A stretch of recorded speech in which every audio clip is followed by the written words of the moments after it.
2025 भर्तियों का वर्ष आज ही सुनिश्चित करें अपना सिलेक्शन और डाउनलोड करें तैयारी कर लो ऐप। झूठ और फेरब की रफ्तार ज़्यादा देर तक नहीं चलती है, क्योंकि सत्य की जो नींव जो होती है वो बड़ी मजबूत होती है। सत्य को परेशान किया जा सकता है लेकिन पराजित नहीं।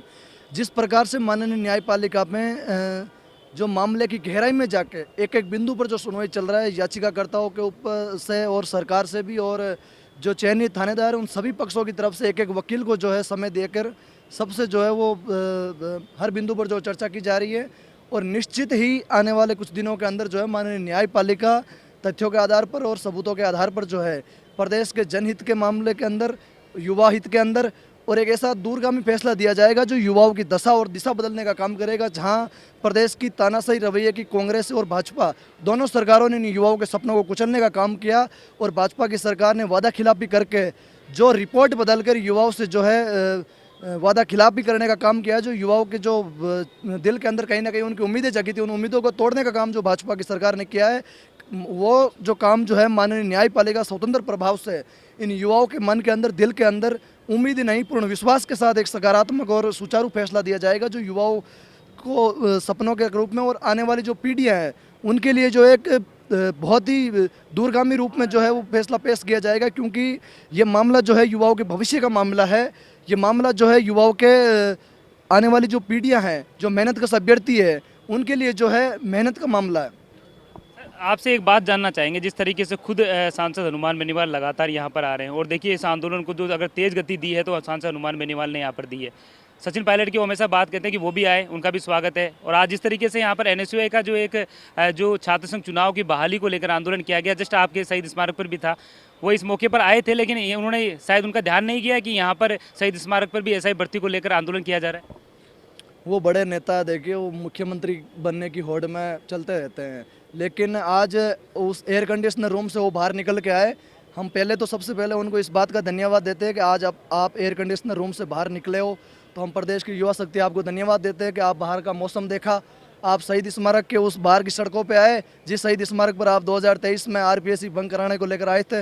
हम लोग भी आपके साथ थे, और आज वही युवा शहीद स्मारक के अंदर 104 दिन से बैठे हैं।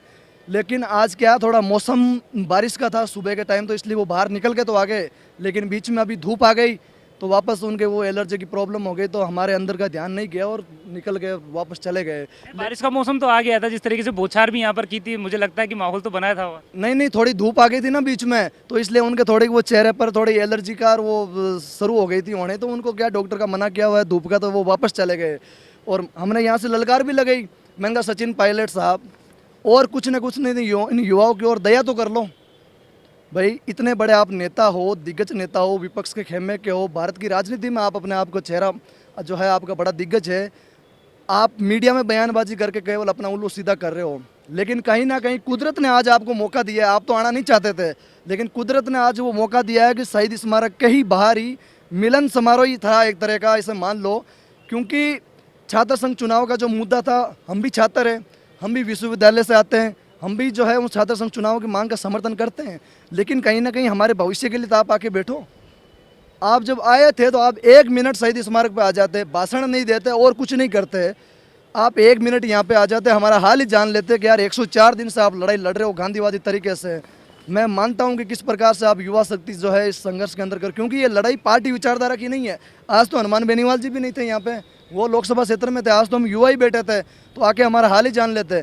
इससे अच्छा तो किरोड़ी लाल जी आए, आज मुकेश बाकर हमारे जो लाडनू से विधायक है वो आए हुए थे यहाँ एनएसयूआई के छात्र संघ चुनाव की बहाली की मांग में, वो आए, उन्होंने बाकायदा माइक पे भाषण भी दिया और उन्होंने कहा कि एसआई भर्ती रद्द होनी चाहिए। मैं आपके संघर्ष को सलाम करता हूँ, 104 दिन से आप लोग यहाँ पे बैठे हों, लेकिन सचिन पायलट के दिल में पीड़ा नहीं है इन युवाओं के प्रति। अब मैं तो उन युवाओं को कहूँगा कि उन सचिन पायलट साहब को युवा हित से कहना छोड़ दीजिए। अभी जिस तरीके से अगर बात करें तो छात्रों के लिए, जिसे युवा ही कहते हैं, युवाओं के लिए तो वो आए थे, लेकिन क्या कहते हैं कि एक तरफ जो कदम अगर और बढ़ जाते तो और भी युवाओं के लिए हौसला अफजाई बढ़ जाती। वो युवाओं के लिए नहीं आए थे, क्योंकि वो इसलिए आए थे कि जो छात्र नेता जो है ना, जो बड़े नेताओं को चाहिए होते हैं भीड़ दिखाने के लिए, माहौल बनाने के लिए, जहाँ कहीं भी जाते हैं उनकी अगुवाई के लिए, उन छात्रों की मुद्दा था। तो उन छात्रों को जो है बड़े नेता नाराज भी नहीं करते कभी कभार, तो उनके लिए आए थे थोड़े समय के लिए, तो आके थोड़ा माहौल बना के चले गए, मीडिया में लाइमलाइट लेने के लिए, माहौल बनाने के लिए। क्योंकि आज आप ये देख लीजिए कि सत्ता पक्ष किस प्रकार से जो है कमज़ोर पड़ा है। क्योंकि आप लोकतंत्र में देखोगे कि सत्ता पक्ष तो कमज़ोर जब होता है, जब विपक्ष भी कमज़ोर होता है। अगर राजस्थान में विपक्ष मजबूत होता तो सत्ता पक्ष की इतनी औकात नहीं होती और सत्ता पक्ष का जो है इतना दम नहीं है कि सत्ता पक्ष कमज़ोर हो जाए। अगर विपक्ष अपनी मजबूती से हर मुद्दे पर अपनी आवाज़ उठाए, हर दिन सड़कों पे आए, जहाँ कहीं भी युवाओं के साथ, किसानों के साथ, महिलाओं के साथ अत्याचार और हक अधिकार और अन्याय के खिलाफ कहीं भी जो है बात आती है, वहाँ अगर विपक्ष मजबूती से आए तो सत्ता पक्ष कहीं ना कहीं एक्शन लेने काम कर रहा है। लेकिन आज राजस्थान में विपक्ष की भूमिका आरएलपी पार्टी निभा रही है, हनुमान बेनीवाल जी निभा रहे हैं। हम तो बारंबार धन्यवाद देंगे और मैं तो अपील करना चाहूँगा आपके चैनल के माध्यम से राजस्थान के तमाम उन किसानों से, नौजवानों से, कि हमने अपनी आंखों से आज देख लिया कि नेता का ज़मीर क्या होता है।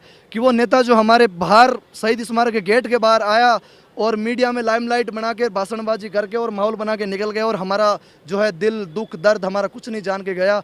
मैं तो कहना चाहूँगा कि आपका ज़मीर जिंदा होता, अगर आपके दिल में हमारे प्रति एक मिनट भी कोई दया जगती तो आप आते, हाल जान के जाते और कहीं ना गेट के ऊपर से सलामी कर जाते कि संघर्ष को सलाम युवा शक्ति आपको। लेकिन नहीं, तो मैं युवा शक्तियों को और किसान नौजवानों को कहना चाहूँगा कि आप पहचान लीजिए कि आपके लिए लड़ाई कौन लड़ रहा है। हम धन्यवाद देंगे हनुमान बेनीवाल जी को, हमें कमज़ोर नहीं होने दिया। हर एक दिन नई उम्मीदों के साथ, नई ताकत के साथ जो है वो हमारा हौसला जो है बुलंद करने का काम कर रहे हैं। धन्यवाद।